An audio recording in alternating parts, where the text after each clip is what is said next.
Praise the Lord. ప్రియులరా, ఈ యొక్క ఉదయకాల సమయంలో దేని వాక్యాన్ని చదువుకుందాం.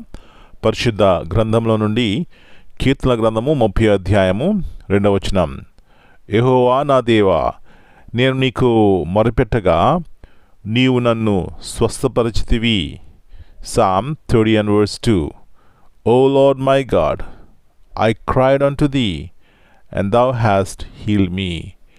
యేసు ప్రభువారి అతి శ్రేష్టమైన నామములో ప్రియులారా, మీ అందరికీ శుభములు తెలియజేస్తున్నాను. మరి యొక్క నూతన ఉదయకాల సమయాన్ని బట్టి దేవునికి కృతజ్ఞతాస్తులు చెల్లించుకుందాం.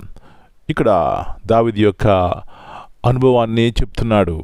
అంటున్నాడు, యెహోవా నా దేవా, నేను నీకు మొరపెట్టగా. అంటే దేవునికి మొరపెట్టినప్పుడు ఆయన చేసే పని ఏమిటంటే ఆయన ప్రత్యుత్తరం ఇచ్చే దేవుడు. వాస్తవానికి అతనికి స్వస్థత కావాలి. ఏమిటా స్వస్థత? అతనికి డబ్బు లేదా, ఆస్తి లేదా, అంతస్తు లేదా అంటే ఉన్నాయి. కానీ అల్టిమేట్గా స్వస్థపరిచేది దేవుడే అనే సత్యాన్ని తను గుర్తించినాడు. కాబట్టి ప్రభువా, ఇవన్నున్నా కూడా మీ చేతిలోనే నా ఆరోగ్యం ఉంది, మీ చేతిలోనే నా స్వస్థత ఉంది, మీ చేతిలోనే నాకు జీవం ఉంది అని దేవుని యందు విశ్వాసం ఉంచినాడు.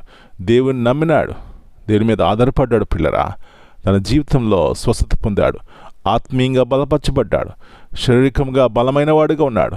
మరి స్త్రీల దేశంలో ఇప్పుడు కూడా దావీదంటే మహా గొప్ప రాజుగా చెప్పుకుంటారు. నా ప్రియుడ, నా ప్రియ సహోదరి, అంత బలము, అంత శక్తి, అంత జ్ఞానము, ఆ విధమైనటువంటి భద్రత ఎక్కడ ఉంది దావీదు కంటే?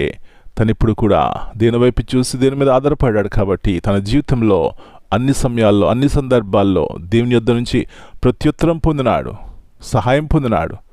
అందుకే మన జీవితాలకి ఆదర్శంగా ఉన్నాడు. కాబట్టి దేని వైపు చూద్దాం, మనం కూడా మన జీవితాల్లో మేలు పొందుకుందాం. అలాంటి కృప దేవుడు మనందరికీ దయచేయనుగాక. ప్రార్థన చేసుకుందాం. నమ్మదగిన దేవా, పరిశుద్ధమైన తండ్రి, మీ పరిశుద్ధమైన శ్రేష్టమైన నామమును బట్టి మీ వందనాలు నాయన.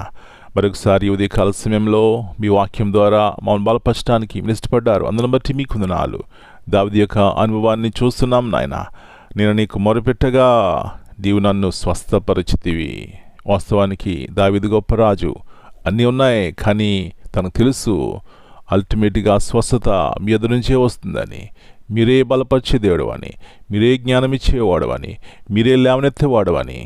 అవునైనా మా జీవితంలో కూడా ఇలాంటి విశ్వాసం మేము కలిగి ఉన్నప్పుడు మీరు మమ్మల్ని స్వస్థపరుస్తారు, ఆత్మీయంగాను శారీరకంగా బలపరుస్తారు, సహాయం చేస్తారు, కృప చూపెడతారు. కాబట్టి మీ వైపు చూసే కన్నులు మాకు దయచేయండి, సహాయం ఇచ్చేయండి. మనం మీ చేతిగా అప్పగించుకుంటున్నాం.